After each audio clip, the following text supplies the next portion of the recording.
বর্ধমান দক্ষিণে সর্বভারতীয় তৃণমূল কংগ্রেসের প্রার্থী খোকন দাসের নামে দেওয়াল লিখন।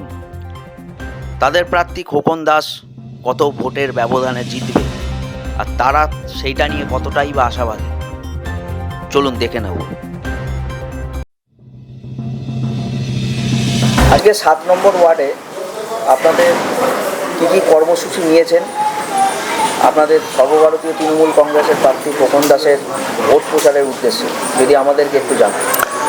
আমরা খোকন দাস যেদিন প্রার্থী হয়েছে তার আগে থেকেই আমরা দেয়াল লেখা, জোড়াফুল সিম্বল, তারপর আমাদের যেদিন আমাদের নাম ডিক্লেয়ার হয়েছে আমরা সর্বপ্রথম 7 নম্বর ওয়ার্ড আমরা গুডশেড রোড এরিয়াতে আমাদের বর্ধমানে যিনি দক্ষিণের প্রার্থী খোকন দাস মহাশয় ওনার আমরা দেয়াল লিখি এবং তাই আমরা দেয়াল লিখতে আজ আমাদের শেষের দিকেই আমাদের রয়েছে।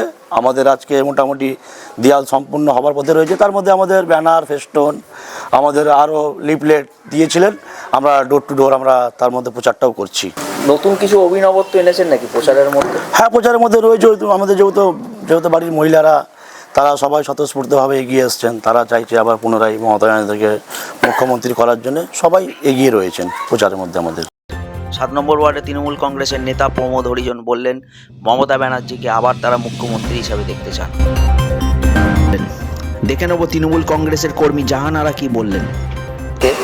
আপনার কি মতামত? দেখুন, কি মনে হচ্ছে, কতটা আশাবাদী? আশাবাদী তো আমরা 100%-এর মধ্যে 100 একদম। এটার মধ্যে কোনো আমাদের ভুল ভ্রান্তি কিছু নেই, কারণ আমাদের দক্ষিণের বিধানসভার যিনি আমাদের প্রার্থী আছেন খোকন দাস মহাশয়, উনি যে পরিমাণের আমাদের বর্ধমানের উন্নতির কাণ্ডারি আছেন, উনি যে পরিমাণে উন্নতি করেছেন সেগুলোকে সামনে রেখেই মানুষ ভোট দেবেন। এইটা আমরা স্বতঃস্ফূর্তভাবেই সকলেই 7 নম্বর ওয়ার্ডে যারা তৃণমূল কংগ্রেস প্রার্থীরা আছি আমরা জানি।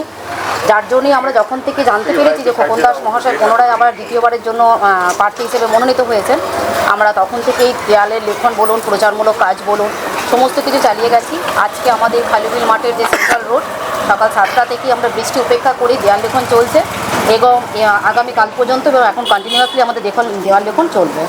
আমরা আশাবাদী যে বর্ধমান শহরের প্রতিটা ওয়ার্ডের তৃণমূল কংগ্রেস কর্মীরা ঝাঁপিয়ে পড়েছে তাদের প্রার্থী খোকন দাসকে জেতানোর জন্য।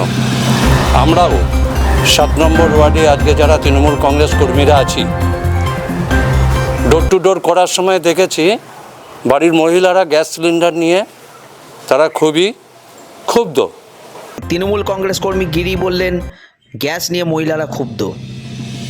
বন্দে মাতরম, বন্দে মাতরম, জিন্দাবাদ, জিন্দাবাদ, জিন্দাবাদ, খোকন দাস জিন্দাবাদ, জিন্দাবাদ, জিন্দাবাদ। এই ধরনের খবর পেতে আপনারা আমাদের চ্যানেলটিকে ফলো করুন, সাবস্ক্রাইব করে রাখুন। ধন্যবাদ।